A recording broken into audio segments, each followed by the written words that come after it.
കർത്താവിൽ വാത്സല്യമുള്ള മക്കളെ, എല്ലാ ദിവസവും പള്ളിയിൽ വിശുദ്ധ കുർബാനയ്ക്ക് പോകുന്ന ഭക്തിയായ ഒരു പാവപ്പെട്ട സ്ത്രീ ഉണ്ടായിരുന്നു. അന്നപ്പത്തിന് വേണ്ടി പണിയെടുക്കുന്ന അവൾ വളരെ വിരളമായിട്ടേ ഇറച്ചി വാങ്ങിക്കുമായിരുന്നുള്ളൂ. പള്ളിയിൽ പോകുന്ന വഴിക്ക് ഒരു ഇറച്ചിക്കടയുണ്ട്. അവർ ഇറച്ചിക്കടക്കാരനോട് പറഞ്ഞു, എനിക്ക് കുറച്ച് ഇറച്ചി ആവശ്യമുണ്ട്, പക്ഷേ എൻ്റെ കയ്യിൽ പൈസയില്ല. കടക്കാരൻ പുച്ഛഭാവത്തിൽ സ്ത്രീയെ നോക്കി. അയാൾ ചോദിച്ചു, എങ്ങോട്ടാ പോക്ക്? സ്ത്രീ പറഞ്ഞു, ഞാൻ പള്ളിയിൽ പോവുകയാണ്. ഇന്നത്തെ കുർബാന നിനക്ക് വേണ്ടി കാഴ്ചവെക്കാം. ശരി, നീ കാണുന്ന കുർബാനയ്ക്ക് തുല്യമായ ഇറച്ചി നിനക്ക് ഞാൻ തരാം. അയാൾ ഒന്നുകൂടി പരിഹാസരൂപേണ പറഞ്ഞു. ആ സ്ത്രീ ആകട്ടെ പള്ളിയിലേക്ക് പോയി. അന്നത്തെ വിശുദ്ധ കുർബാന അയാൾക്കായി കാഴ്ചവെച്ച് പ്രാർത്ഥിച്ചു. കുർബാന കഴിഞ്ഞ് തിരികെ വീട്ടിലേക്ക് പോകുമ്പോൾ അവൾ ഇറച്ചിക്കടയിൽ കയറി. അയാൾ പറഞ്ഞു, നീ കണ്ട കുർബാനയ്ക്ക് എന്തുമാത്രം തൂക്കമുണ്ടോ അത്രയും ഇറച്ചി ഞാൻ നിനക്ക് തരാം. അയാൾ ഒരു തുണ്ട് കടലാസ് വലിച്ചു കീറി അതിലെഴുതി, ഒരു കുർബാന. ആ പേപ്പർ ത്രാസിൻ്റെ ഒരു തട്ടിൽ വെച്ചു. മറ്റേ തട്ടിൽ ഒരു ചെറിയ പീസ് ഇറച്ചിയും.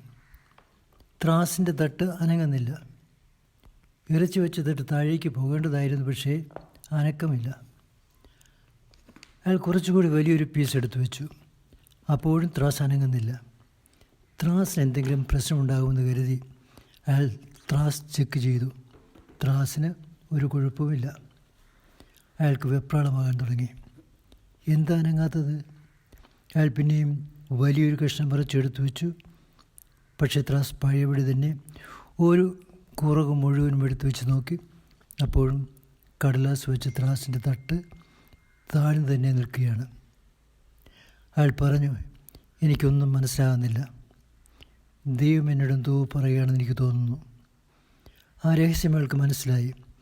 കുർബാനയെ പരിഹസിച്ച് കുർബാനയ്ക്ക് ഒരു വിലയുമില്ലെന്ന് കാണിക്കുവാൻ പരിശ്രമിച്ചിട്ട് ദൈവം ഇടപെട്ടതായി അയാൾക്ക് മനസ്സിലായി.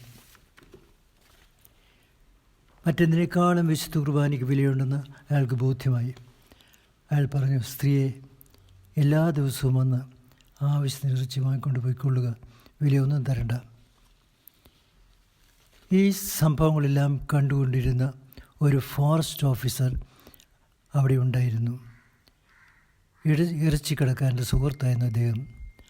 അയാൾക്കും വിശുദ്ധ കുർബാനയിൽ അത്ര വലിയ വിശ്വാസമൊന്നും ഉണ്ടായിരുന്നില്ല. പക്ഷേ ഈ സംഭവം കണ്ടപ്പോൾ അയാൾക്ക് മാനസാന്തരമുണ്ടായി. അതിൽ പിന്നെ എല്ലാ ദിവസവും പള്ളിയിൽ വിശുദ്ധ കുർബാനയ്ക്ക് പോയി തുടങ്ങി.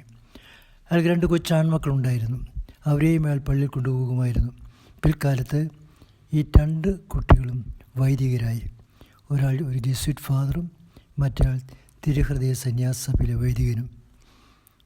ഈ കഥയെല്ലാം വിവരിച്ചത് ഒരു വൈദികനായിരുന്നു. അദ്ദേഹം ഇങ്ങനെ സ്വയം പരിചയപ്പെടുത്തി, ഈ സംഭവങ്ങളെല്ലാം നിങ്ങളോട് ഇപ്പോൾ വിവരിച്ചത് കഥയിൽ പറയുന്ന ഫോറസ്റ്റ് ഓഫീസറിൻ്റെ മകനായ തിരുഹൃദയ സന്യാസ സഭാ വൈദികൻ, അത് ഞാൻ തന്നെ. കോവിഡ് വന്നു. വൈദികരെല്ലാം ഉൾവലിയേണ്ടി വന്നു. കുർബാനയില്ല, കൂദാശകളില്ല, അച്ഛന്മാരുമില്ല. ഈ അവസ്ഥ അനേകം വിശ്വാസികളെ വല്ലാതെ വേദനിപ്പിക്കുന്നു. ഓശാന, പെസഹ വ്യാഴം, ഉയിർപ്പെരുന്നാൾ ഒരു കുർബാന ഉണ്ടായിരുന്നെങ്കിൽ അവർ നെടുവേർപ്പെടുന്നു. മറിച്ച് ചിന്തിക്കുന്നവരുമുണ്ട്. നമ്മുടെ ഇടയിൽ വൈദികരും കുർബാനയും വചനപ്രഘോഷവുമൊക്കെ ഇല്ലാത്തൊരു സഭ ഐഡിയലായി പരിഗണിക്കുന്ന വിമർശകരും പരിഹസിക്കുന്നവരും. ഇനി ഇടനിലക്കാരില്ലാതെ ദൈവമായിട്ട് നേരിട്ട് ബന്ധപ്പെടാമല്ലോ എന്നാണ് അവരുടെ ചിന്താഗതി. പക്ഷേ യേശുവിന് ഈ ഇടനിലക്കാരെ വേണമായിരുന്നു.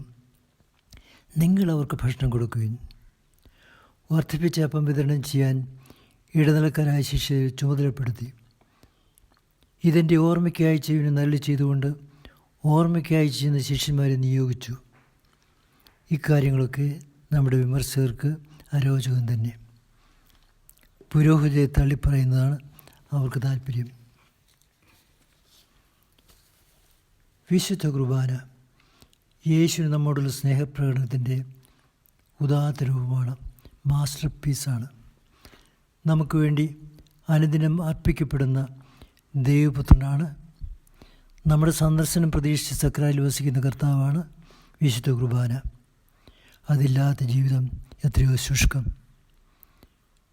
ഒരു കടലാസ് തുണ്ടിൽ എഴുതി തള്ളാവുന്ന കാര്യമാണ് വിശുദ്ധ കുർബാന എന്ന് കരുതിയാൽ വലിയ തെറ്റുപറ്റി. പരിശുദ്ധ പരമദിവ്യകാരുണ്യത്തിന് എന്നേരവും ആരാധനയും സ്തുതിയും പുകഴ്ചയും ഉണ്ടായിരിക്കട്ടെ. ആമേൻ. പെസഹ തിരുനാളിൻ്റെ അനുഗ്രഹാശംസകൾ നിങ്ങൾക്കെല്ലാവർക്കും സ്നേഹപൂർവ്വം നേരുന്നു. നിങ്ങളുടെ വത്സല പിതാവ്, തൊങ്കുഴി പിതാവ്.